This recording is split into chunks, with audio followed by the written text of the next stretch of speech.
Tutti e bentornati a Liberamente, variazioni e scorribande qui su Radio Libertà.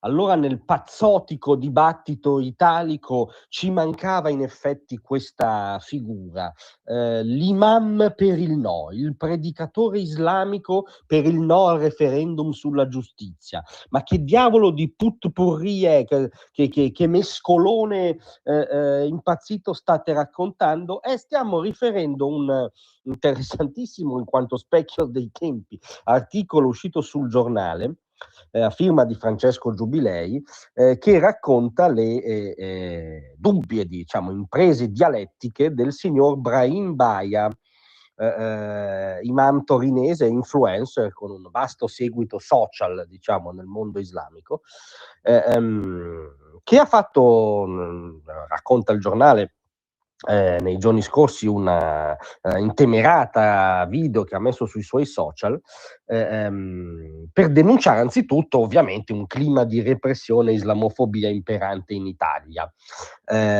Questo imam piemontese parte poi da un articolo che ha pubblicato il Giornale, che costruisce una presunta rete, un articolo che parlava della rete di imam e si inseriva negli sviluppi anche della cronaca giudiziaria sul caso Annun.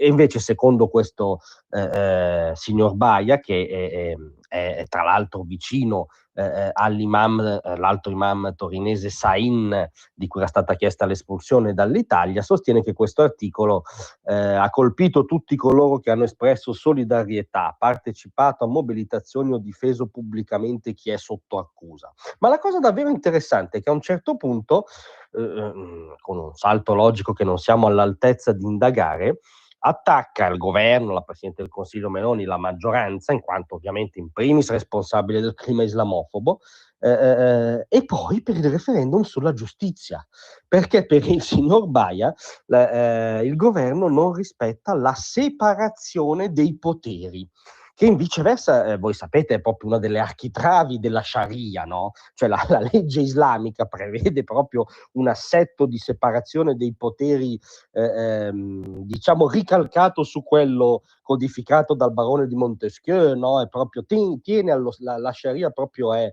l'apoteosi dello Stato di diritto, no? Lo state vedendo in queste ore a Teheran e nelle strade delle altre città iraniane, dove chi protesta contro l'orrendo regime teocratico degli Ayatollah viene abbattuto dai cecchini sui tetti e poi i cadaveri vengono portati via sacchi nelle strade. Ma in ogni caso il virgolettato poi meraviglioso di questo imam è che è in atto una persecuzione politica, mentre, virgolette, siamo a pochi mesi dal referendum che punta a ridurre l'autonomia della magistratura e a rafforzare gradualmente il controllo dell'esecutivo. Ora, non vogliamo essere maliziosi e non vogliamo pensare che l'imam Baia, chi la pensa come lui, è molto attento, diciamo, no, alle esigenze di certa magistratura che magari in certi casi scarcera o sbaracca iniziative delle forze dell'ordine riferite anche ad alcuni imam giudicati pericolosi. Sarà un suo parere sulla riforma della giustizia, di cui si sentiva molto il bisogno, e ha rincarato la dose. È sempre più chiaro che l'islamofobia verrà usata come leva politica per giustificare una riforma che indebolisce l'indipendenza dei giudici e concentra il potere nelle mani del governo. Una lezione di diritto costituzionale, no? Che ci ha rifilato appunto sui suoi social Brahim Baia, che tra le altre cose è noto per delle posizioni molto equilibrate sul 7 ottobre, nel dicembre scorso, no? Quindi non nella notte dei tempi, collegandosi a un'assemblea d'istituto al Lago Negro in provincia di Potenza, rilasciò delle perle notevoli sul 7 ottobre.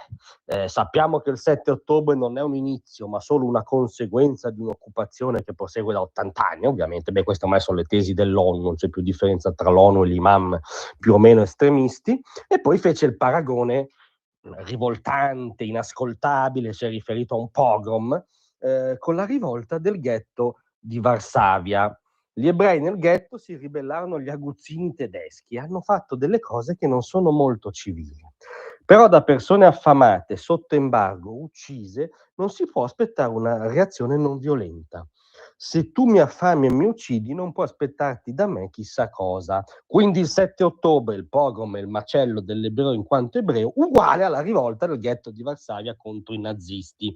Cioè sono questi signori, questi imam, che quantomeno nelle tesi è difficile definire appartenenti all'Islam moderato, ammesso che questo costrutto ideologico tutto occidentale esista, sono questi signori che ora ci danno anche lezioni di diritto costituzionale, di separazione dei poteri e ci invitano a invitare no al referendum. Direi che è il motivo migliore per votare convintamente sì. Grazie a tutti, vi aspetto stasera alle 18.